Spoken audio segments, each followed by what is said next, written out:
يا أرض افرحي ويا سماء هللي، عليكن من الله السلام، عليكن من الله السلام، عليكن من الله السلام.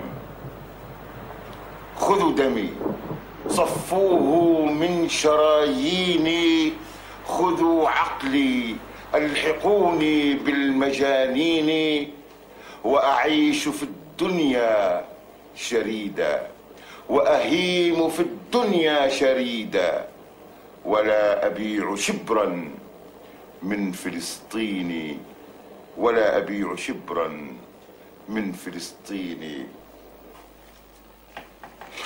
أشكرك حبيبي. امسك يا سعيد. تحية إلى كل الأحرار في العالم، تحية إلى كل ما زال له ضمير حي، إلى كل من يحمل صفة الإنسانية. ليس هناك معركة ولا صدام حضارات، لا، العالم الآن يتجه إلى هذا الاتجاه، وهذا اتجاه خاطئ. يجب أن يصحو العالم، يجب أن يصحو العالم إلى هذا الخطر. الآن قبل أن يخرج لكم تراجعوا وخذوا مواقف شريفة، خذوا مواقف التي تتحدثون عنها ولا تؤمنون بها. أنتم الذين صنعتم حقوق الإنسان، وأنتم الذين شكلتم الأمم المتحدة، وأنتم الذين شكلتم مجلس الأمن، وأنتم الذين وضعتم كل القوانين الإنسانية بعد أن حطمتم الإنسان، بعد أن أخذتم الإنسان وجعلتوه من أفريقيا عبيدا لكم في أمريكا، والآن أصبح واحد منهم رئيس الولايات المتحدة. ماذا سيفعل أوباما؟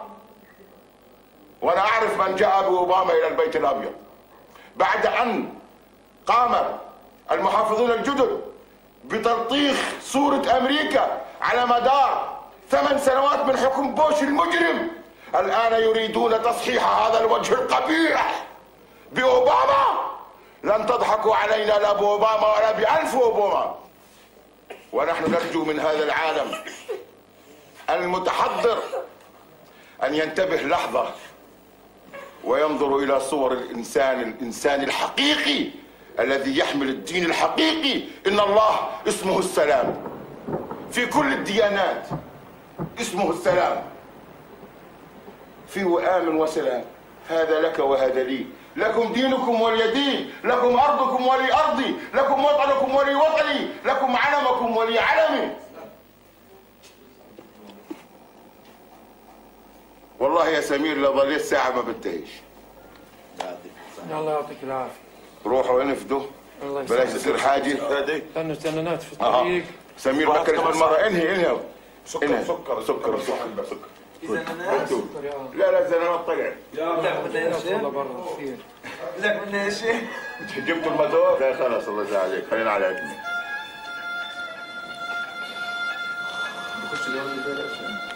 خايفين احنا في الجنوب. حلو شوي. خليك ليه؟ كيف روح معانا؟ لا وين بلاك اخوي بلاك اخوي. وديتنا نصور. لا من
Antoine Sfer, bonsoir. Inutile de vous présenter. Merci de me rejoindre sur ce plateau. Vous êtes directeur des Cahiers de l'Orient.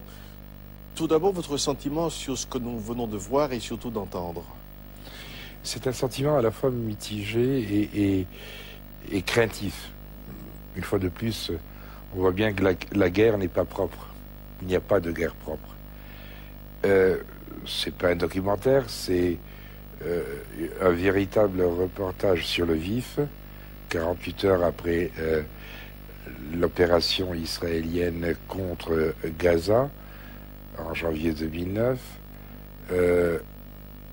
avec sa charge émotionnelle, sa charge passionnelle, ses excès, mais c'est en même temps un sentiment de peur, parce qu'on voit très bien que Gaza est une enclave. Gaza et les Palestiniens de Gaza, comme souvent ceux de Cisjordanie aussi, n'ont pas de destin. Ils ont un destin plutôt fermé, qui dépend des pays arabes, qui dépend d'Israël, qui dépend parfois même de l'autorité palestinienne. Et tout ça me fait peur parce que ça ressemble à une impasse. Alors, nous allons y revenir, Antoine Sfer. Oui.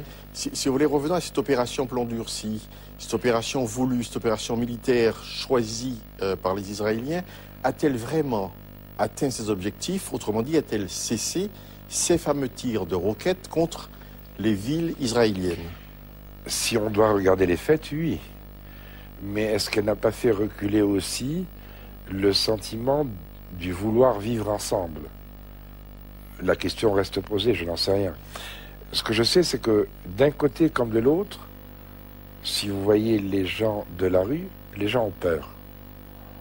Et nous qui avons ce recul de 4000 kilomètres, donc cette non-charge émotionnelle, cette non-charge passionnelle, nous ne pouvons pas aujourd'hui porter de jugement.